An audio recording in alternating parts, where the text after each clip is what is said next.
Hey everyone, welcome to another episode of Food, Wine, and Whiskey. I am Rob, your host, and going to have a fun conversation all about Italy today, the wines of Italy. Maybe you want to take a trip to Italy and you'd like to visit some wineries. We're going to have that conversation as well and kind of what the best approach would be. And my guest today is not unfamiliar with the show. He's been on a few times, John Fodera. How you doing, John?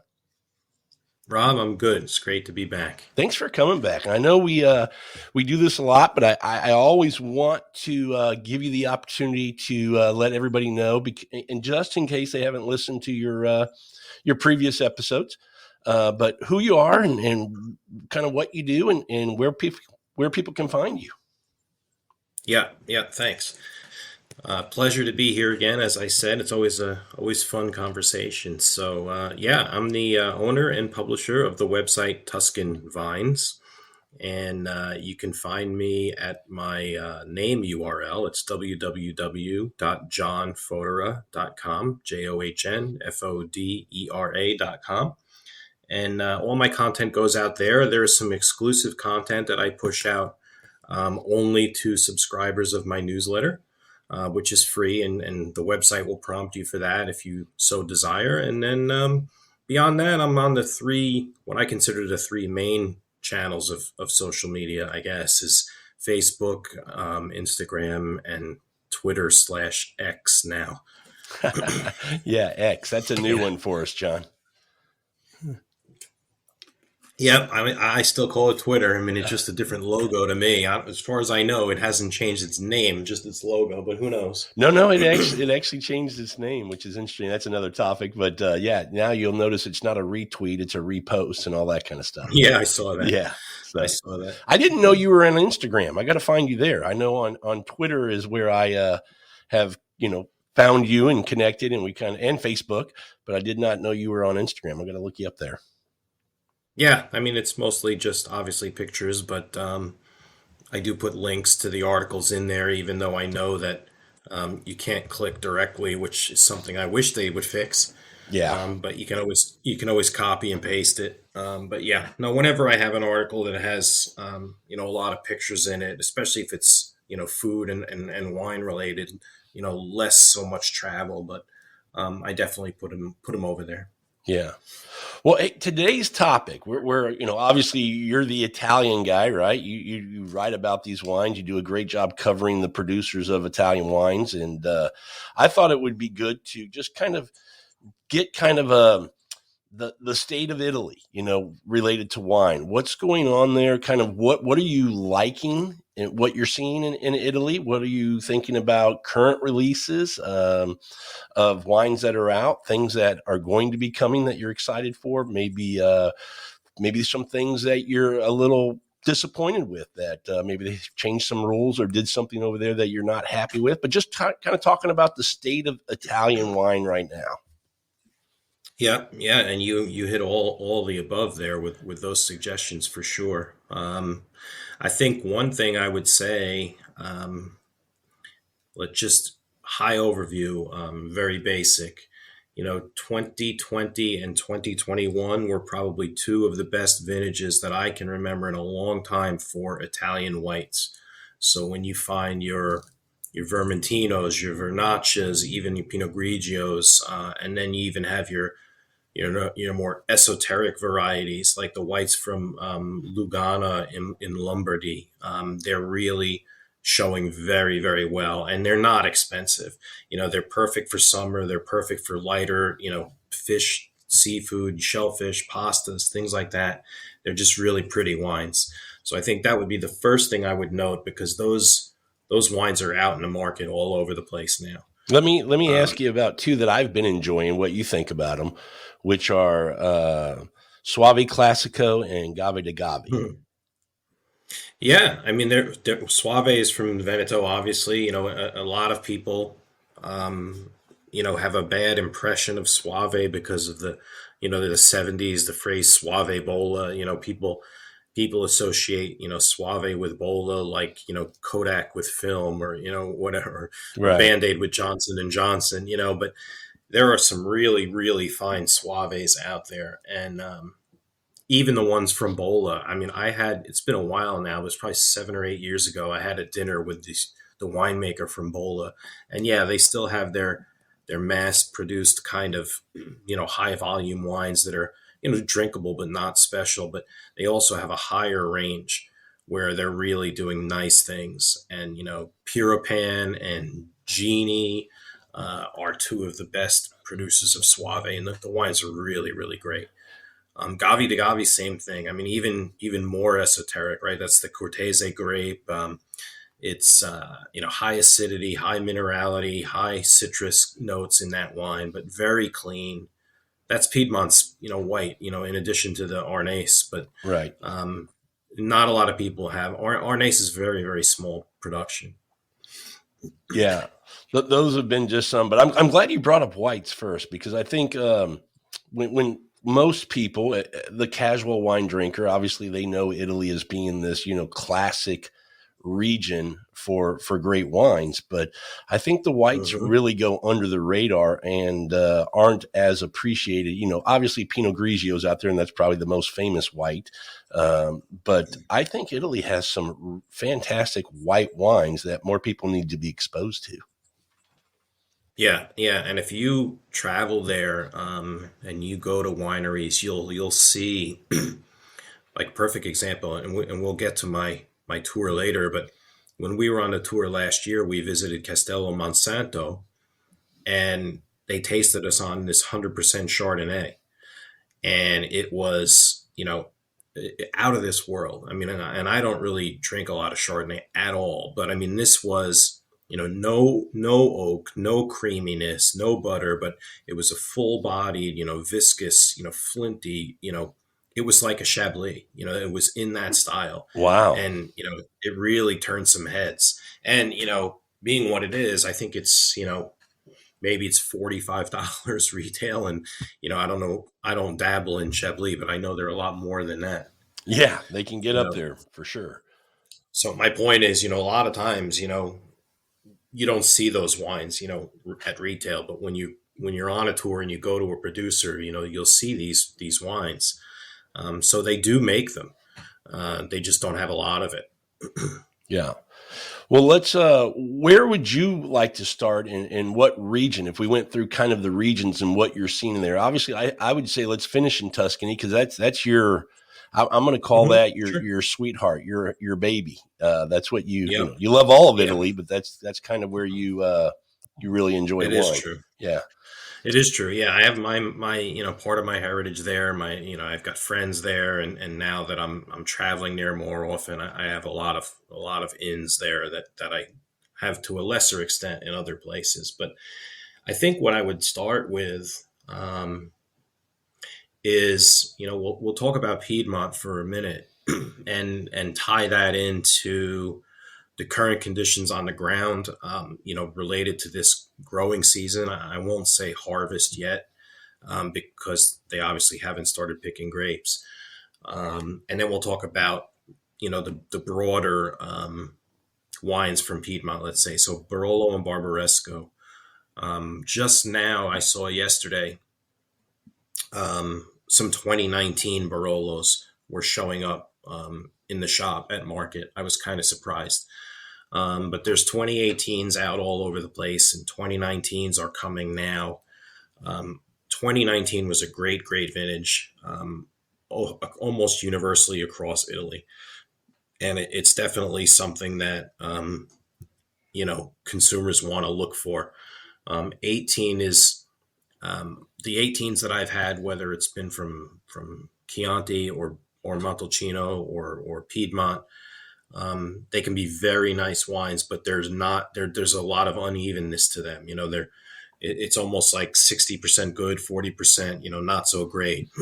So I think that requires a little bit more, kind of research, digging into, somebody like me, whose palate that you align with, what they like. And 2019, I think, is a safer vintage to just buy and, try one now and maybe go back and then put some in your cellar. was that Um, because was 18 a little warmer? 18 was, well, it started. fairly cool in the winter and springtime, and they had a lot of rain in the winter, which was great. So they had a little bit too much rain at the end of the spring. So the one issue was Ah, the mildew and fungus on the vines. So they were battling with that. And then when it was like I guess about mid June, late June, the temperature ratcheted up to like 105 degrees, and it basically stayed there for a month. wow. Um, so yeah, there was a little bit of uneven ripening in the grapes. I'm putting together a report now on the 18 Brunellos, which are theoretically they could have been released in January, but they're just kind of trickling into the market now, in full force, if you will. And so those articles are going to be coming out, and I'm finding a lot of really nice wines, but I'm finding some wines where you can tell, they're just a little bit dried out. They have a like an herbal character to them, a stemminess, a green stemminess to the tannins. Like it just didn't get quite there. Um, and I don't sense either that the 18s, whether it be the Barolos I've tried or the Brunello, that they're really made for the cellar. These wines, they're so charming right now. They're so aromatic. The good ones, they're aromatic. They're juicy. They're fresh. Nice fruit flavors, and they just give a lot of enjoyment right now, which is great because I mean, if you're sitting on 15 and 16, that's what you're going to want to do is sit on those for a little while. And I think 19 will probably be for Brunello, at least it'll be another vintage that's going to be age worthy. So you need stuff to drink, and 17 was an up and down year as well. So And folks who don't know, most probably do, but we're talking about vintages where they're going, wait, that's like 5 years ago. And there's a reason we're yeah, talking about those vintages. Those are the current vintages. that's true. That's true. Yeah. So Barolo's a little bit earlier than Brunello. Barolo, obviously, the 19s are already released. So I think Barolo only needs a minimum of um, really 3 years, but I think most people will show you, 4 years um, total aging. Yeah. Brunello is still 5 years. So Brunello is only allowed to be released in January, the 5th January after the harvest. Um, so what are we? We're in August now. So the Barolos in 19 have just started showing up. So I mean, what is it? It's 4 years basically. If you Right. consider, they probably harvest in October, so it's a little under 4 years. Yeah, those are just the rules. You've got to have Well, aging in I oak. mean, You've got to have aging in bottle. yeah, and for us who enjoy wine like we do, it's not a bad thing to get a little age on something when you're getting it. Although those can, to your point, a lot of those, a lot of vintages can still be cellared for quite a bit of time and still enjoyed. But it's nice to get a little age on those. Yeah, yeah. And I always make the distinction when people ask me. There's a difference to me at least between a wine lasting in the cellar and improving in the cellar. you know, if you want your 2018 Brunellos, you buy, I don't know, you have a favorite label, you buy six of them, and you drink one a year for 6 years or something like that. That's not going to be a problem. The wine will be fine, as long as you cellar it correctly, you store it correctly. But I don't see that these wines will improve, whereas sometimes, you need that to have the tannins kind of soften and meld with the fruit together. Or a lot of times wines are just not that aromatic when they're young.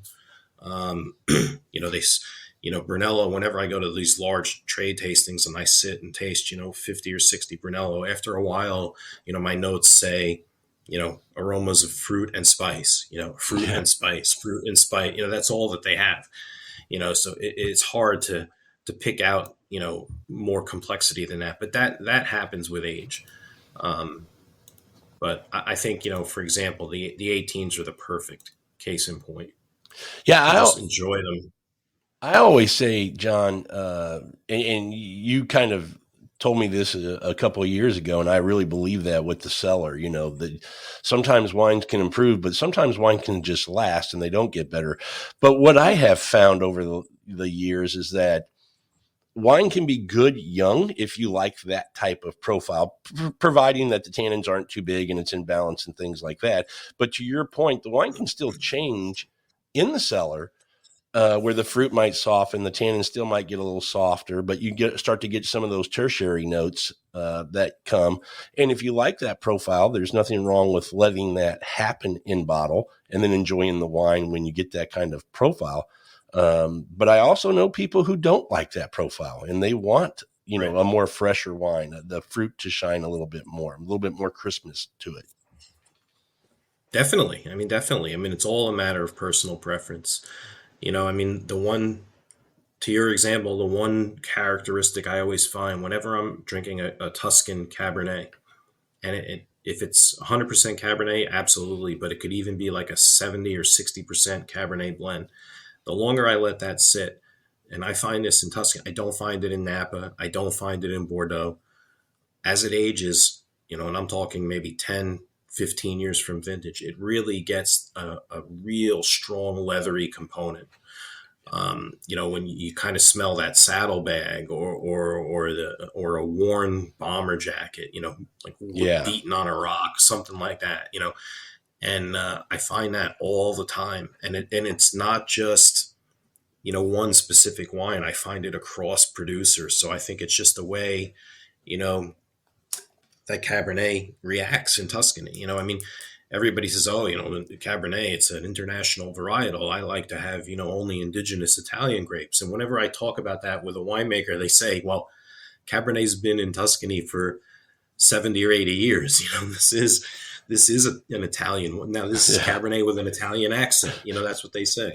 Yeah. That's a good And one. that's and it is, and it's different. It's Cabernet from Tuscany or Italy is different from Napa. It's different from Bordeaux. It's different from Chile. You know, But that's also what makes wine fun is that, that I right, always tell people, they go, I just like Cabernet Sauvignon. Well, okay, you like it from Napa, but have you had it from Bordeaux or Tuscany or Chile or other right, places, because it can be different and unique. And that's what makes wine fun for me. right. And depending on who you talk to, that's either the beauty or the ugliness of Cabernet, right? This I is mean, true. Yeah. it's easily grown and it's easily adaptable. Where you can't put Pinot Noir in Chile, and you don't put Nebbiolo in. I know some people do, but I don't like it. You don't put Nebbiolo in California, in Napa. Yeah. It just doesn't grow well. Yeah. So there are some issues like that, but Cabernet, Merlot, those are not one of them. So back to Piedmont, are you, you have kind of the same opinion of the Barbarescos that are coming out? Yeah, I think vintage wise, yeah, the 18s and 19s are going to be the 19s are probably going to be better wines. Barbaresco is a little bit of a love hate relationship for me. I find that when they're good, they're really great, and a lot of times they just leave me kind of with like a meh sort of attitude. And the best ones that I've had for whatever reason are wines I don't see at retail very much, and I'm talking about like Prunotto or Giacosa, Marchese di Greci. They're the one that we see probably the most often is a Prodottore del Barbaresco. Yes. And they're, but they're regular Barbaresco to me. I mean, it's just kind of light, when they make that wine. It's probably would be interesting for people that gravitate more toward Pinot Noir. I mean, to me, that's what it's kind of like, which isn't my favorite, wine to drink. But when they do their single vineyard reserve Barbarescos, those are much different and they're very good. There's 7 or 8 of them, I think. And then, Domenico Clerico is another one who makes great Barbaresco and Barolo, and I don't see his wines around very much anymore. So I don't know. Barolo is a lot like Burgundy in the sense that is not a big area. And I know sometimes in Burgundy you've got one great vineyard that might be owned by 20 different families. It's the same in Barolo where they could literally just own 1 or 2 vine rows. And sometimes they lease land, lease fruit from the vineyard. But it's, Canubi is a great example of that. There's, I don't know how many families that farm the Canubi vineyard, um, but it's a special place. One of the best vineyards ever for Barolo. Well, I know when we talk about Piedmont, we think Barolo and we think Barbaresco, the Nebbiolo grape. But in that region, I think there's some and I bring those two up because a lot of times they can have a cost to them where people go, they're a little pricey. But I also think in that region there's some great wines that don't cost as much. You can get some good value. One that I really enjoy, especially with pizza, it's probably one of my favorite pizza wines, is Barbera d'Asti. Do you have some Hmm. other wines in the region that you enjoy that kind of are a value buy?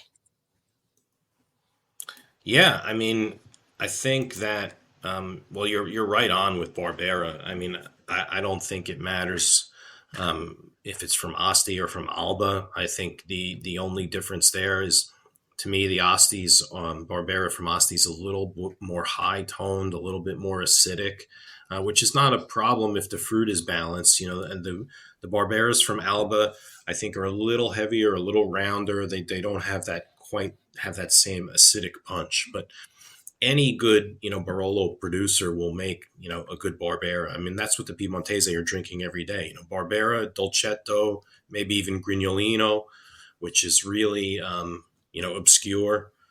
We actually just got one in at the shop where I consult, and I haven't had a chance to try it, but it was a 2021. So, I mean, Grignolino is super light wine. It's like a Bardolino from Veneto. But just to get back to the other, I mean, I have always loved Dolcetto. I'm partial to them a little bit more than Barbera. Okay.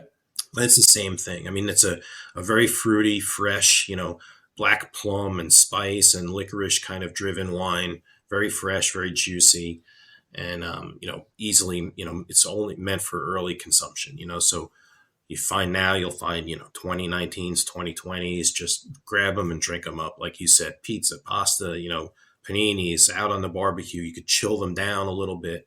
They're just really food friendly wines. And again, the best ones come from mostly the Barolo and Barbaresco producers will make a good example.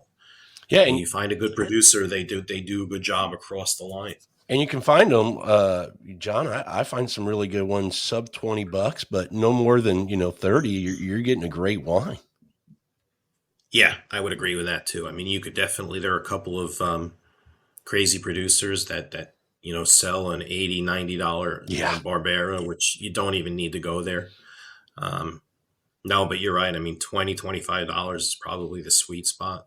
yeah, absolutely. And yeah, that's a really good point. And like I said, they're versatile too. I mean, that's you have a Barolo or a Barbaresco, even it's something that I mean, you could have it with a bowl of pasta if you wanted to, but it's a substantial wine. Usually heavier foods, in the colder months. But Dolcetto, you can drink it 12 months out of the year. And I like Barbera, them. same. I like them too, John, because they're that when we start talking about the value buy, if you're having a dinner with, 6 people, 8 people over and you want to put a few bottles on the table, you can have plenty of wine for, you're not going to break the bank, so to speak. Yeah, exactly. Yeah. So let's move over to the Veneto. Are you an Armoroni? I don't know if you and I have ever talked about it. Are you a fan of the wines from the Veneto?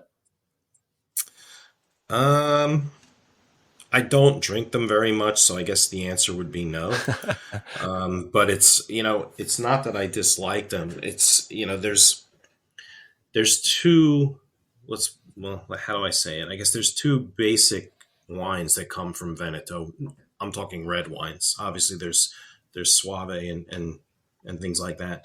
But so there's Valpolicella, Yep. and then there's Amarone. And if you want to go with Valpolicella, like Ripassos, being a third category, we could talk about that too. But and Bardolino comes from there. But like I said, Bardolino is probably the lightest, cheapest, kind of tumbler wine, that you would drink in a pizzeria and just to have wine on the table, not to really think about it. They make a ton of Bardolino there. Um, there are great producers there. Most of the Valpolicella is made. They're all indigenous grapes. Is Oh goodness, I just had Corvina, Corvinone, Rondinella. Those are the grapes they use for those wines. Every once in a while, you'll see a wine that maybe they throw a little Cabernet in there. But Valpolicella, I think, suffers. The DOC as a whole suffers from a lot like what Chianti used to suffer from years ago. Is I think people just view it as an inferior or a lower quality wine, and a lot of the best producers, Allegrini is the perfect example. They have two wines which are widely available and both delicious. It's Palazzo della Torre, they call one, and the other one is called La Grolla, which means the crow. And both of those wines used to be Valpolicella DOC, and they just didn't like how they were forced to produce that wine in order to make it be a DOC. So they just left the DOC. Wow. So you still find Allegrini, Palazzo della Torre, and La Grolla. They're making the best wine that they can, but it's just an IGT now, which is Table wine. just as it's just in theory, right, a lower class of wine, but all it says is it guarantees that the wine is from Veneto and nothing else. Right. So, my problem with those wines, and not Valpolicella, but so much with Ripasso and Amarone. I mean, Amarone are huge, huge wines, and I have a difficulty ever pairing them with food. I did a report, an article on it a long while ago, probably like in maybe 2016 or 2017, and back then I remember clocking in some wines with 16.5% alcohol. That's big. And it was, yeah, it's huge. And it's like I feel like they're just like you want to go outside and shovel snow and come into the house and sit by the fireplace with a glass of Amarone and some Gorgonzola cheese and some roasted nuts. And that's kind of like what I do with it. I mean, to me, they're just not, they're heavy, full bodied, really rich wines, and they're difficult to pair with food. Now that has changed a little bit, I think, in the past, I'll say 10 years. There's a producer called Sartori di Verona, and he makes his range of Amarone. They're much more approachable when they're young. They're much fresher, and I don't want to say they're lighter, but they're more nimble on your palate, and they're easier to enjoy with food. His wines are actually really great. And the process, people are going, why are they so big and so bold like they are? But the process for making that wine is kind of where that comes from, isn't it? Yeah, I mean that's definitely so. They when you're making any wine, right? You pick the grapes, you crush them, you leave the juice, in contact with the skins and the must for however long you want. But what they do with the Amarone is before they do that, they allow the grapes to dry a little bit, right? So they turn almost toward raisins. They Right. lose a lot of their juice content. So if they pick, the grapes for Amarone, maybe they're picking, let's just say mid to late October, they may not crush the grapes till sometime in December. So, you can imagine how sweet a raisin is as compared to a fresh grape, and how they taste differently, and how Concentrated. the raisins concentrate the flavor. Yeah, exactly. And that's exactly the kind of wine that you get when you do that. Amarone is a misnomer. It's because amaro in Italian means bitter. So Amarone, I forget where it comes from. I don't know if it comes from amoro, from the sense of love, or love of labor, or I don't remember the story, but it's a misnomer because they're not bitter in any way. It literally means big bitter one. Okay. Amarone, but it's not at all. And then the Ripasso is the same way. So with a Valpolicella, when it says Ripasso on the label, what that means is they take the Valpolicella juice and they repass it, Ripasso, they repass it over the must of Amarone. So after they finish making the Amarone, they run off the juice and they have the Amarone must there. And they dump the Valpolicella juice on top of the Amarone must and they let that sit there for a while. And the theory is, that it picks up some character from the Amarone must. And those are some of the nicer wines to me because they have more substantial, complexity than a Valpolicella does, but they're much more approachable and drinkable than an Amarone is. And they're also cheaper. I mean, that's the other problem with Amarone. I mean, almost every one in the shop where I consult, it's at least $50, and they go easily well up into to $100. They age them for a while. We have 2017s on the shelf, which is the current release. So it takes a long time to make them. It's labor intensive, and they're very expensive. Yeah. But there are people that love them. I can tell you that much. Oh, I know a few. And yeah, to me, they start to push and get towards almost like a fortified wine without being fortified. I mean, they're that rich. Exactly. Yeah. It's exactly right. Yeah. Yeah. I mean, that's what you do with port, right? I mean, nuts, cheese, dried fruit. Yep. I mean, Prunes. I don't drink port. I don't drink a lot of port either. So. Well, let's head down south. Anything going on in Puglia that you like? Anything that you drink and enjoy down there? I just had a wine from Puglia, and it's right on. It's probably still on the homepage of my website because we had just gotten it in, so I pulled a bottle to taste.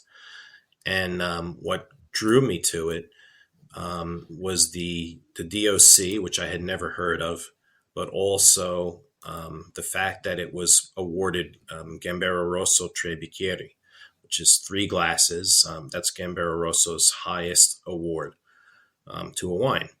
And so it's called Bolo Nero, and the DOC is Castel del Monte. So Castel del Monte is it's a 13th century castle in Puglia near the town. The town's name is Andria.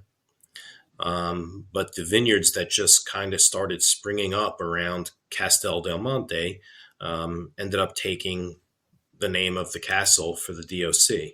So it's a fairly small DOC. And, the grape that is grown there is an indigenous grape called Nero di Troia.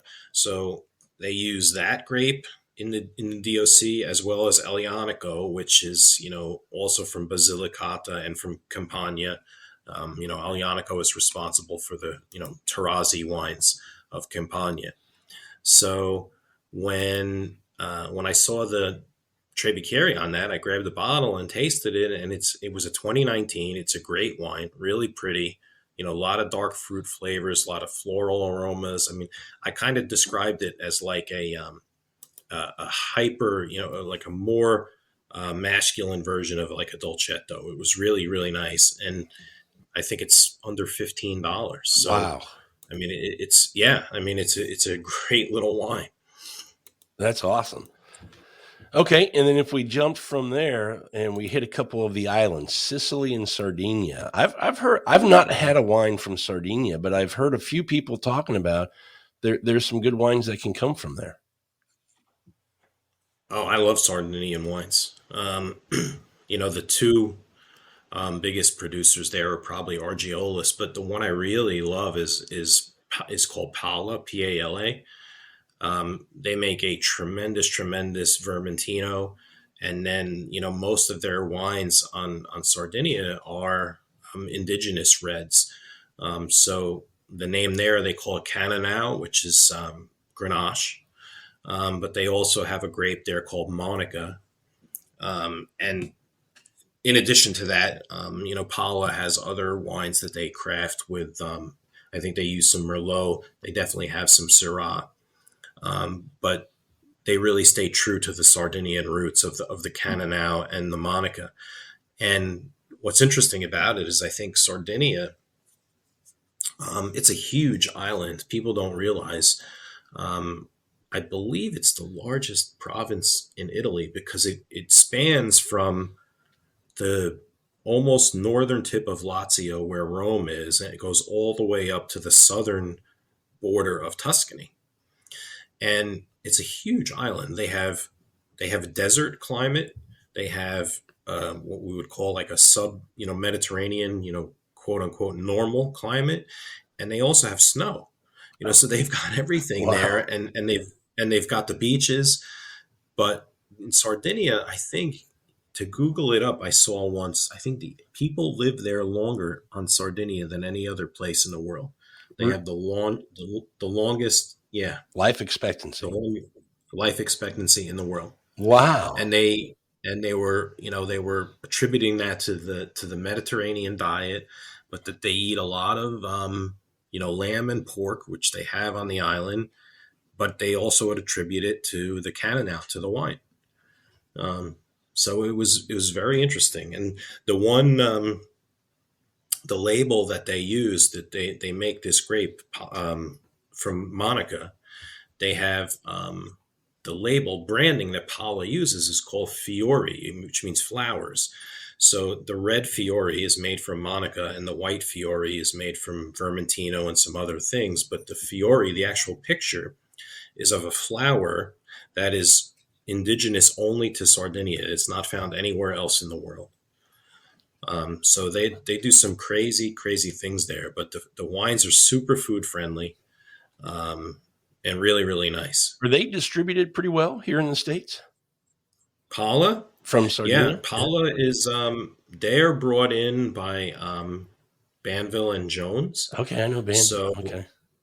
Banville, I mean, they have Donatella, Cinelli, Colombini, Brunello. They have Tolaini, Chianti Classico. I know there are people, um, from my Twitter followers that are in Houston, down by you, that they can find Tolaini easily. Okay. So I think if you wanted to try them, I can probably make that happen. Yeah, I'd like to for sure.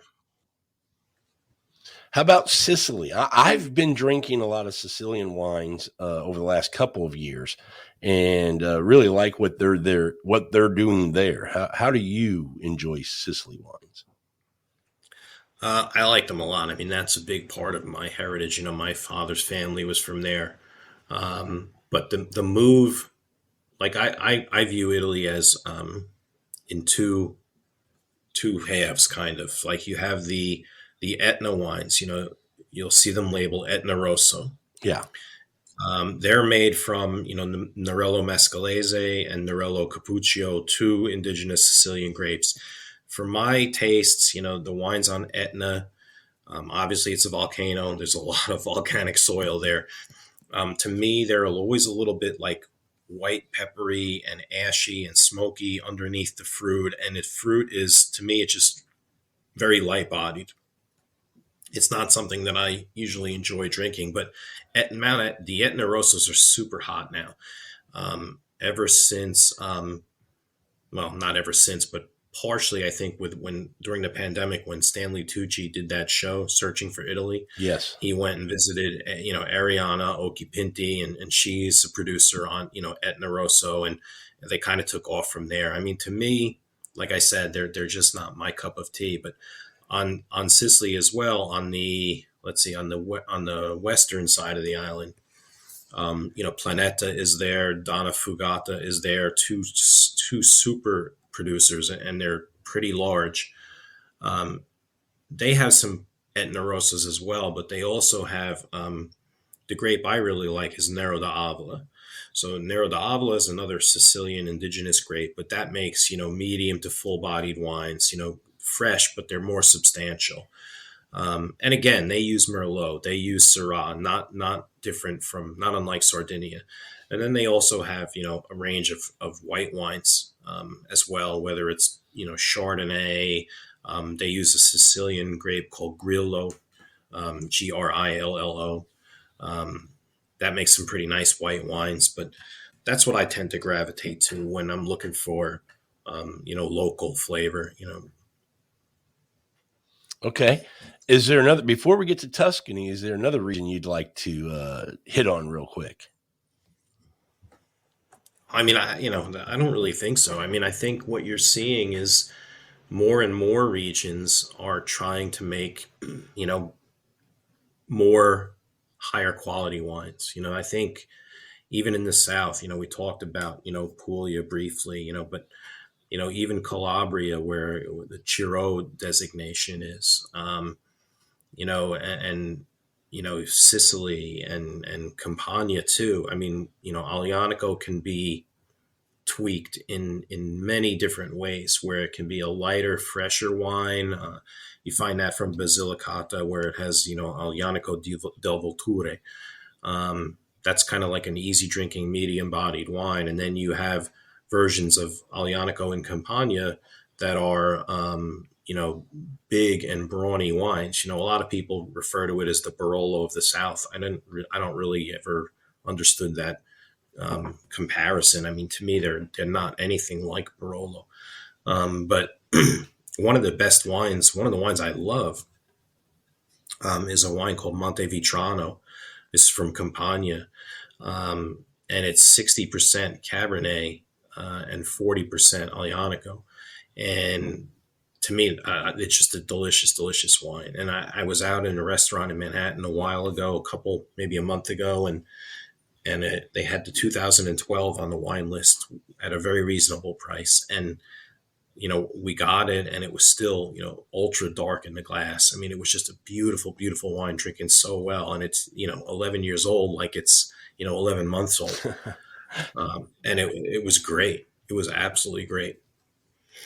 So, I mean, that's where the other part of my heritage from my mother was, from outside of Naples. So I do pay attention to Campania as well. Okay. So there's some nice wines coming out of there.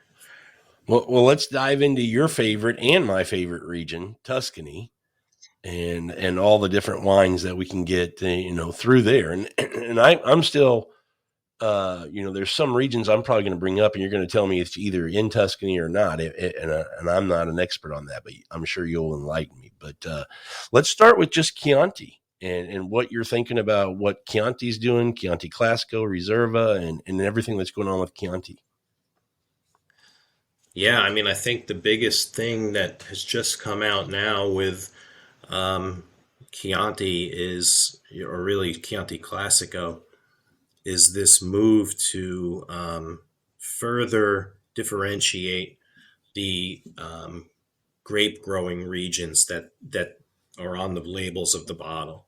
So I think it was back in 2014 they added Gran Selezione to the top of the Chianti Classico pyramid.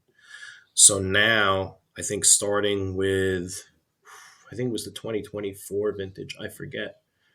The Gran Selezione producers will be allowed to add an extra differentiation on their label. So you'll see wines now that will say, Castellina and Chianti, or Panzano, or Castelnuovo Berodenga, where that means that they're just telling the consumer where their grapes are grown.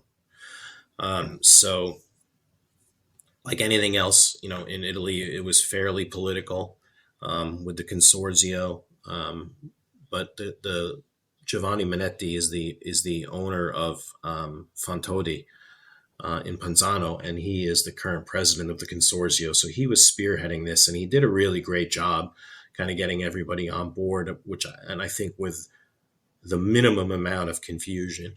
But the designation will only be allowed right now for Gran Selezione wines, and I think they're talking about extending it to as far down as Chianti Classico. So we'll see if that materializes. Okay. Quality of wines coming out from their current vintages. What do you like? Pretty good. Buy them up. I would buy up the 19s when you see them for Chianti Classico for sure. I've had a lot of 2017 Classicos that I thought were nice because it was a hotter year. Even though it was super hot, the producers that did well produced a nice wine. But when we were talking about 2018 at the outset, the 2018 wines that I've seen in Brunello have been very nice wines, for the most part. The 2018 Chianti Classicos, Gran Seleziones I've tasted, they haven't reached that same level of enjoyability that the Brunellos had. I think 2018 was a harder year in Chianti Classico than in Brunello, and I think the wines show that. So I've been very very careful approaching 2018 Classico. Okay. And the 19s are totally different wines. They're just I would buy them up, without hesitation. Okay. And then But if go ahead. I was going to say a lot of them are not released yet. I mean, some of them are. Some, it's very strange what producers do. So the minimum amount of aging you can put wines, into the market within 2.5 years. I mean, we have probably Chianti Classicos in the shop everywhere from, I would say, 18. We have some 18s and some 20s, believe it or not. We may have some 19s, but with the producers, I get the sense are holding those back because they're better wines. They want to age them a little bit more. Last year when we were in Tuscany on my tour, we tasted 2019 Chianti Classicos from a couple producers who are still in barrel. And I know, at the time we were doing that, they were already selling the 18s, in bottle in their shops. Wow. So they're definitely, they hadn't even been bottled yet. So I'm looking forward to catching up with that when we're over there this fall, because I think those are going to be wines. You could just go in and buy a mixed case of 3 bottles from 4 different producers and have some really great drinking. And when we think this region, you can't not talk about Brunello. What are your thoughts on Brunello? What they're doing, current releases? Yeah, I mean, one of the things I just did it's right now is the first article on my website was I just did an updated my tastings on the Brunello producer Il Pogione.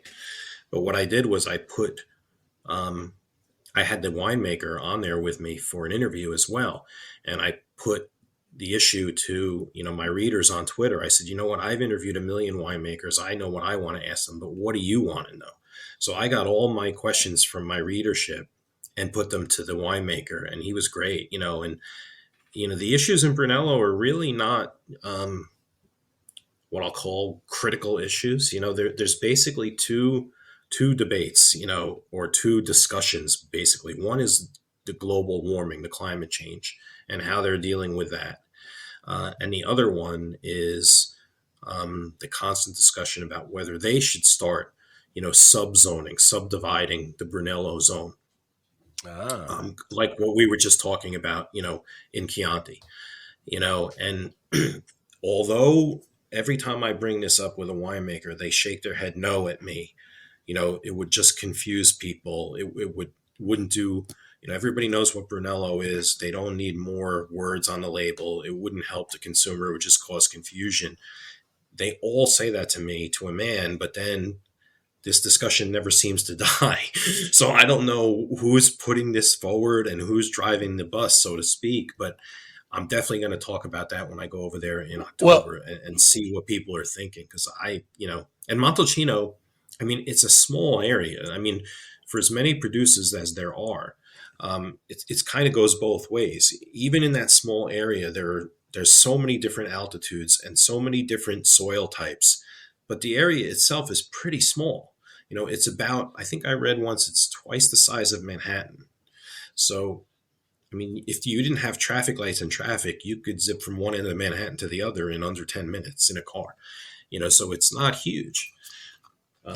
my first thought when they say that they don't want to confuse. I'm guessing they're talking about the consumer, but when I think about Chianti and how they classify those, I think it helps me as a consumer to be able to know, one, quality, and most importantly, quality of what I'm buying and what I should expect in that bottle. And sometimes Brunello, John, I've gotten somewhere I'm like, okay, this is awful, and I don't know why. There's no way for me to know other than just knowing the producers and having some idea of, what they're doing consistently year to year. But trying something new, it's just kind of a shot in the dark sometimes. Right. Yeah, I mean, I think you're right. The easy way is to find producers whose style that you like, and then you stick with them and you feel safe. But when you do want to try something new, I think what I would suggest first is it's probably pretty easy to find out where that producer is located. And if they're located in the same general area, then you'll probably like their wines. Compare, I mean, in the same area as a producer that you do like. That's a good idea. That's a Um, great idea. because I mean the Montalcino, it's shaped kind of like a pyramid, right? Where there's three or four sides to the hill, and the town kind of sits up top on the point, and all the vineyards surround the town and go sloping down the various sides of the mountain, right? So on the north side of the town, that's where you find some of the oldest properties, the original Brunello producers, if you will. And over the years, the zone has increased a little bit. Vineyards have been planted where there was pastures or crops, some other crops. So now you see, producers that are at the bottom of the hill. They're still not very far away from one another. Maybe you're only 10 or 15 minutes in a car, to get to the center of town, but you could be as much as 1,400 or 1,200 feet lower than the people near the town. Yeah. So I mean that has a profound impact on the way that your grapes ripen and when you harvest, how much hotter it could be, down there, even on the same day. How much different the soil varies. And also in terms of even the drainage, when you're in a lower lying vineyard. But the biggest problem, I think, is so, for example, you go up to the top of the hill on the way to the town, and you go near the producers Le Ragnaie, you go by Talenti. They're kind of all clustered up there on the top of the mountain. Poggio Antico, that's basically where their grapes are. But then there are other producers who have, okay, well, I own a vineyard that's 1,200 feet on the north side of town, and I own a vineyard that's 300 feet on the southwest side of town, and I own another vineyard that's 150 feet on the eastern side of town, and I make my Brunello from all three of these vineyards. They're all coming from three different complete places. So what am I supposed to put on my label? And Uh, if all your fruit comes from where my home vineyard is, and you can put let's say Montosoli on the label, but then you're telling me, well, I can't put Montosoli on the label because I'm getting my fruit from two other places. Now I'm at a disadvantage. So I think that's the biggest argument that the producers are having. And you know for wine people like us and the people I deal with and that listen to your show, um, I think they would view it as the more information they have, the better. But I think for the average consumer, it would probably be confusing. So I don't know if it's ever going to get done. I think that's a fair point. I think for wine people like us, we want as much information about what we're getting as possible. But I think your point about the person just going in and wanting to buy a Brunello, it could make it way more confusing for them. Yeah, Yeah, and fair there's point. already so many. Yeah, In the shop where I consult, that we have Brunellos from $29.99 to $150, and what's the difference? That's the question I always get. Why is this so different? yeah, Is this? They point to the $30. Is that bad? They don't. The answer is no. It's different. It's yeah. you may love it, but And part of the that enjoyment for wine for me, and I know people that I know, is, and I think you're probably like this too, John, is finding those wines that punch up, that are $30, $40 that you go, right, I'd have paid right, 65 for this, but I'm glad I didn't, those kind of wines. right. Because look, if I'm spending $100 for a bottle or $150 for a bottle, it damn well better be good, right? I Yeah, mean, yeah, absolutely. so Well, and that's what I think, and you're right. I mean, I think that is part of a problem when, especially with Brunello. I mean, I rarely am, what should I say, wowed. I mean, I've had those kind of wines. You know, they're Brunello at its highest. Right? It could be 100 and a quarter, 150. There are some rarefied wines that are going beyond that I just won't even get into. But I taste those wines and I'm like, yeah, these are really great. You know, these are great. But is it twice as good? Is it three times as good? You know what? It's hard to tell. You Yeah. know, and I've been, you know, when I went, I got news for you. Wait till you see. I'm almost done writing it. My part one of 2018 Brunello. I'll let you in on a little secret. I went to Benvenuto Brunello in the city back in November. Yeah, November, and it was tasting a bunch of wines. And one of the first wines, I was like, "Wow, this wine is awesome." And I knew the wine, and the only reason I knew it, I had never ever seen it in the United States, but I'd seen it in Italy, in Montalcino, and I knew what it cost. And I'm like, this is a steal. You know, this wine is a steal. And, you know, I got, when it became available in Italy, like as early as February of this year, I bought myself some because I knew it was so inexpensive and I knew how good it was. And when I opened one up for my coverage here, same exact experience as in November. The wine is just absolutely stellar. It's a gorgeous, gorgeous wine. And it may be one of the only 18s that I buy. You know, that's, you know, I probably won't buy a lot of 18s for myself. But this wine is so good. Wow. And so just wait. Yeah. Next week, this coming week, I might be putting that out. Okay, good. I can't wait So, to see that. Yeah, absolutely. but I mean, I think it costs, we're getting off the track a little bit now, but I think it's 31 or 32 euro. And from So the just one under shop 40 where I, bucks for us. yeah, not even. And then with the discount code that I get from the shop, my readers can use my discount code to get 10% off. You know, so Yeah. I mean, it's really a steal. Yeah, you can't beat that at all. I'm looking forward to that when you release that then. Let me ask you about a wine that I really enjoy in that region.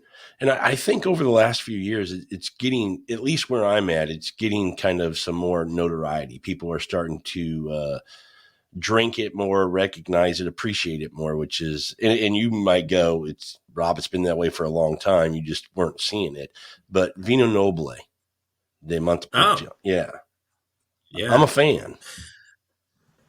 yeah. I mean, and that's the classic conundrum, right? You know, for some reason, you know, Vino Nobile is always tied to Brunello in terms of which one is better.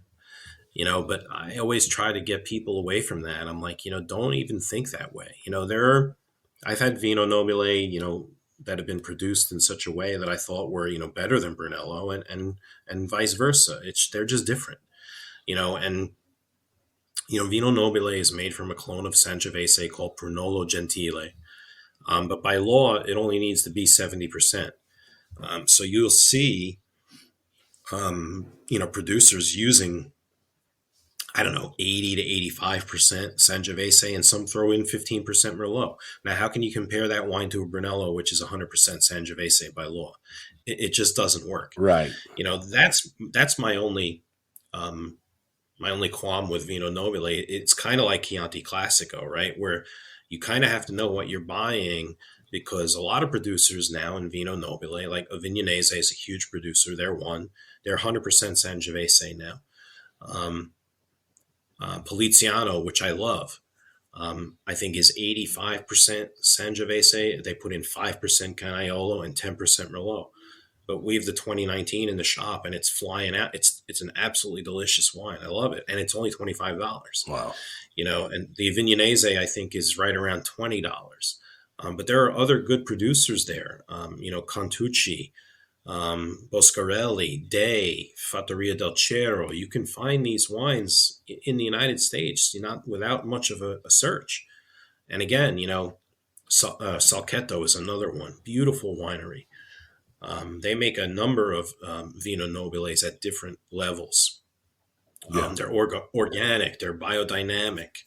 It's really some really great wines that are going on there, and we're gonna go. We're gonna go to Vino Nobile Montepulciano for sure on the tour in October, and we're gonna be touring Contucci and Boscarelli, and then we're gonna stop at the shop in town for Poliziano has a shop there Nice. with all their offerings. So it's gonna be.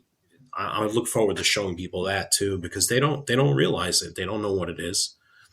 Yeah, and Um, and I've never had it trying to, and I try to do this with any wine I drink. I try to drink it and appreciate it for what it is, not trying to compare it to something else. So I've never really right. taken Vino Noble and tried to compare it to a Brunello or anything like that. I just want to enjoy it. Is it good? Am I liking what I have in the glass?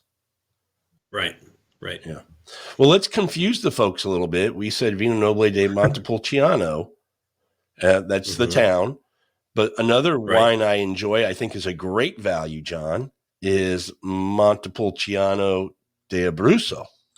The Brutes. Yep, you're absolutely right. That is a great value, and we should have mentioned that when you were talking about other areas where you can find value because there are a lot of producers now in Abruzzo that are doing a much better job with Montepulciano. So the difference is quite stark, as you said. So the wine from Abruzzo is made from a grape called Montepulciano. That's the name of the grape, and that's it. So Montepulciano d'Abruzzo means Montepulciano of Abruzzo.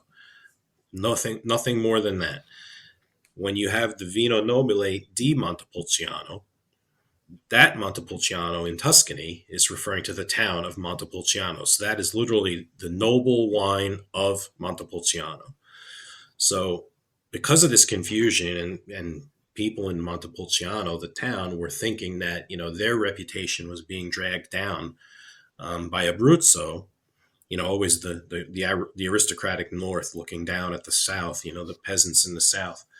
They were like, well, we don't want that confusion, so they lobbied their consorzio to say, hey, let us have the right to just put Vino Nobile on our label, and that's it. So they finally got that passed. So now it's funny because I look at these labels and I'm like, and I said to this winemaker last year, Andrea Cantucci, and I said, after you guys went ahead and did all this, I'm looking at your label and it still says Vino Nobile di Montepulciano. And I said, I know Poliziano says Vino Nobile di Montepulciano, and I know Avignonese says that too. And he goes, you know what? He goes, I get it. He goes, but we wanted our wine to be tied to our heritage, to this place. We didn't want to give that up. So I'm like, okay. But, I talk to people about that all the time. And then they get it confused, Yeah. but they couldn't be any more different. Yeah. And they could not be any more different. But Montepulciano, the grape, the wines they make there are, I think, again, I said it earlier, great value, but a delicious wine as well. It is. They're really delicious. Medium bodied, a lot of black fruits, a lot of blue kind of flowers, violets and irises, things like that. Um, Valentina is a great producer. They make a wine called Spelt. Um, that's always reliable, and it's actually a Reserva that they release. Um, there's a winery, obviously, Emilio Pepe has been in Abruzzo forever, and he makes his Montepulciano. When it's freshly released, I think they're maybe $60 or $75, and they age forever, and they go up to $300-400 a bottle for an Wow. aged one. Now, I mean, I've had his Montepulciano. It is really good. I don't like them when they're that old. I've had them old. But yeah, I mean, they do a really great job. The wines are great, high quality. I just don't think it's worth or it's necessary to pay that kind of premium because the Spelt is 19.99 in the store. Even the Zaccagnini in the one that has that little clipping of the vine around the bottle is only $15, and that's a decent little wine Yeah. for where it's priced. Do you think, And then there's go ahead. oh, no, I was going to. There's a small.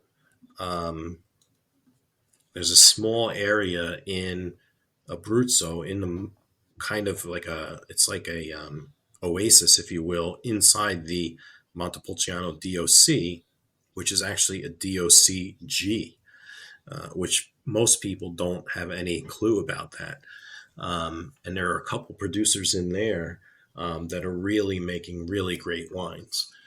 Um, One of them is called Cerulli Spinuzzi. Um, Really, I just refer to it as, Enrico Cerulli. And he makes a wine in there, a Montepulciano d'Abruzzo, and it's called Collini Terame, is where the DOCG is. And it's a little bit heavier of a wine um, than what you would expect from, um, I'll say, a normal um, Montepulciano d'Abruzzo. So it's Collini uh, Teramane, it's Teramane. So that is a DOCG. I'm trying to see here just by Googling real fast. There's not a lot of producers there.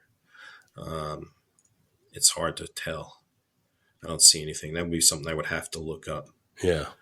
Um, but if you ever find one of those wines, I think you can expect a little more character. And even still, Enrico Cerulli's Collini Termane is single vineyard in Montepulciano d'Abruzzo. I think it's $30. But it's when you it's still, that's what you said. That is punching above its weight, right? Right. You would look at it and say, geez, $30 for a Montepulciano, but I'm like, you're getting a lot there. Do you think that region doesn't get the love, and this is just my opinion, but or a thought I have, because of the lack of tourism around that area? That a lot of folks who come to visit don't make their way there.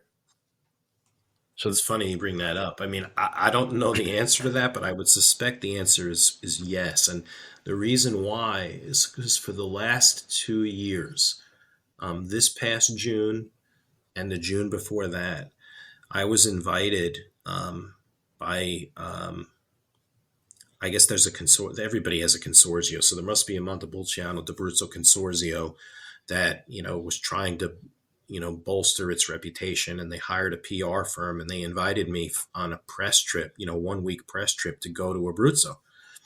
And I mean, every 10 minutes of this trip was, booked to the itinerary. I mean, it just coincidentally, I couldn't make it work, with my schedule. But one of these days, I'm going to say yes, and I'm going to go. But they're, I don't know how many people they're inviting. Probably not that many, maybe 15 or 20 on like a press junket, because they're talking about like one bus. yeah, But it's 7 days, pick you up in Rome, zip you down to Abruzzo, you taste, you go to dinner, you taste again, and then we bring you back, So they are trying to definitely bring, some more notoriety to the area. So we'll see. I just think, like I said, that's an area where progress is slow. Everything about, Italy happens slowly. And, Chianti Classico, they've been around for centuries, and they're still tweaking things. Abruzzo was the land of mass produced, junk wine, growing the grapes, selling them even to the north, for, Chianti producers would bottle it as, table wine just to sell something else, and, the people down south, they're often, it's easy to grow grapes and do a good job and sell your fruit. It's another thing to have the, capital intensive assets that you need to make wine, right. all the harvesting equipment, the fermenters, the stainless steel tanks, the barrels, the bottles, the forklifts to move things around, they don't have The that cellar. kind of Yeah. money. Yeah. Even just to have a cellar. So, Yeah. Well, John, the last one I want you to touch on, because it's one I enjoy, and I don't know that a lot of people know about it. I think the wine, people like us do, obviously, but it's a big wine, and it's Sagrantino. oh yeah, the jewel of Montefalco in Umbria. Yeah. It is a enormous wine, but it is a wine that I do enjoy. I mean, it is, you know, unlike Amarone, which we were talking about being enormous. Sagrantino is an enormous wine, big fruit, big tannins. But the alcohol, is tamed. It's just got big structure. Totally cellar worthy. I'm talking, 15 to 20 years without breaking a sweat. It's one of the darkest wines in the world. It has some of the most polyphenols of any grape in the world, Sagrantino. So it's grown in and around the area of Montefalco, which is in Umbria. Um, and it takes a long time to ripen. So they typically harvest end of October, early November to get the ripeness in the grapes. But that has been a region that's does a lot of really good things. And I mean, the most planted grape, despite that we're talking about Sagrantino, the most planted grape in Umbria is Sangiovese. So what the producers in Montefalco do is they have their second wine as well. It's called Montefalco Rosso. So Montefalco Rosso is typically, 60 to 70% Sangiovese with 20% Sagrantino in there, or maybe 30%. Sometimes they throw in 10% Merlot. So you get an accessible, easy, enjoyable drinking wine in its youth, but has a little bit more heft from that 30% of Sagrantino that they put in there. Whereas Sagrantino di Montefalco, by law, is 100% Sagrantino, nothing else.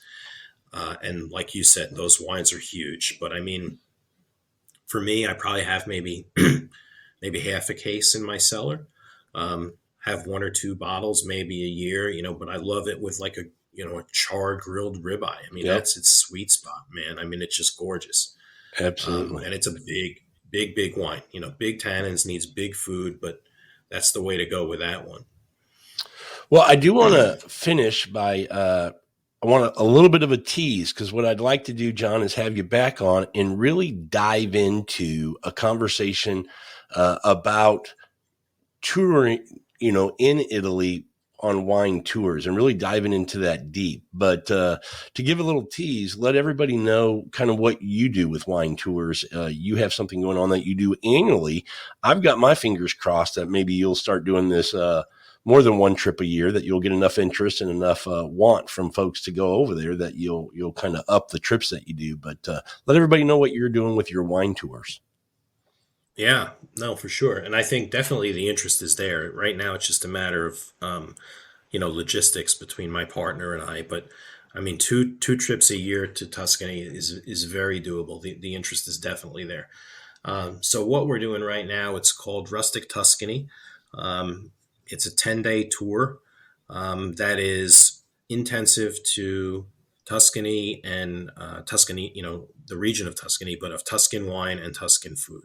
So when we originally conceived this plan, this tour, the idea was to show people, the rustic side of Tuscany and the untoured side of Tuscany.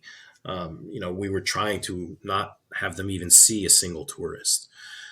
So things kind of went crazy with COVID, and now people are still traveling to Italy, in September and October a lot more than they were until they kind of spend all the money that they haven't had a chance to spend. But when we were there last October, it really wasn't crowded.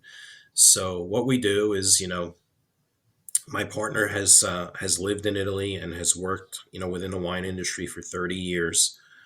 He has, connections on, the accommodation side, on the logistical, travel side. And I bring a lot of the people from Twitter, from Facebook, but I also bring a lot of the winery connections. So, we pick up and drop off in Rome, and we have a welcome dinner in Rome, and we have a farewell lunch in Rome. So you get to see a little smattering of the city. But other than that, it's 10 days in Tuscany, which we divide.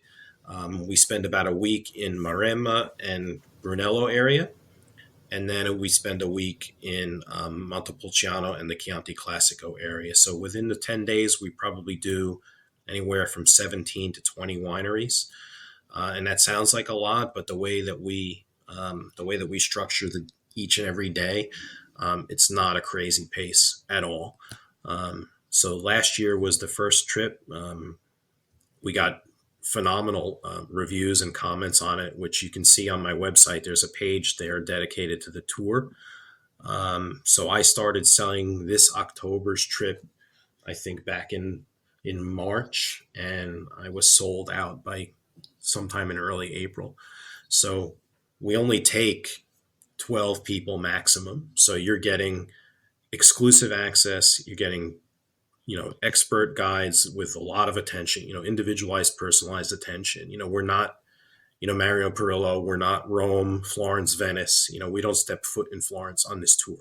That's not the customer that we're after. We're after wine geeks, and food geeks and people that want to learn about wine and see where it comes from and find out why it's different and find out why, you know, it's farming when you get, a 5 minute hailstorm and it destroys your entire vintage, for 10 months that you farmed for, why that happens and what they do about it, And the other thing that they So, get with you is access to the farmers, the folks putting their fingers in the dirt and making yeah. these great bottles of wine.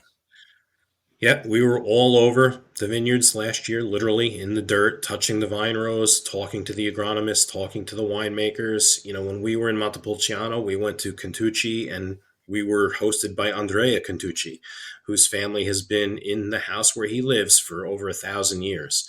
Wow. And he brought us inside his villa, and we were in his living room, tasting wine. And my partner says, to the to the tour group, he says, "Hey guys," he goes, "Do you know who gets to come inside Andrea's living room and taste wine with him?" He's like, "Yeah, nobody." He's like, "You're here because of John." The average tour guest doesn't come into Andrea's living room and walk around with him. Yeah. So this isn't something that the average individual can just go on websites and book for themselves. Right. So Well, that's a great little tease, and John, if you don't mind, I'd like to do another episode where we kind of follow up on this and really dive into the tour and really kind of let people know exactly what they're going to do and see and kind of why do a wine tour versus hey, me and my wife want to go, I'll just do something on my own. Where's the right. the added value and I think it's pretty obvious that. Your relationships, your experience, your expertise, things like that you're not going to get on your own or what drives that value. But I think diving into it a little bit more would be a fun conversation, really letting people understand what they're going to get on a trip like this. I think that'd be a fun conversation to have. No, I agree with you. I mean, it's definitely a unique tour. Um, you know, as I say, it's just not something that someone can arrange for themselves. I mean, we take care of everything. Once you pay us, we pick you up in Rome, we take you to Tuscany, we drop you off at your hotel in Rome the day before your flight home. And if you don't want to, you don't have to spend a penny once you pay us. So, we got accommodations, 3 meals, wine tasting fees, tourism fees, ground transportation. It's all taken care of. And we drive around in Mercedes, luxury Mercedes vans. So, you're going from winery to winery. You don't want to be worried about drinking too much or, so those guys, they stay with us the entire day with the van. Yeah, that's awesome. So, Well, we'll come yeah, back on and really dive into this and probably talk for an hour about wine touring yeah, in Italy. And I'm yeah, looking forward that'd to be that. great. Yeah, for sure. Yeah, I would love to do that. Well, thanks everybody for joining on this episode of Food, Wine, and Whiskey. And until our next episode, enjoy your next pour.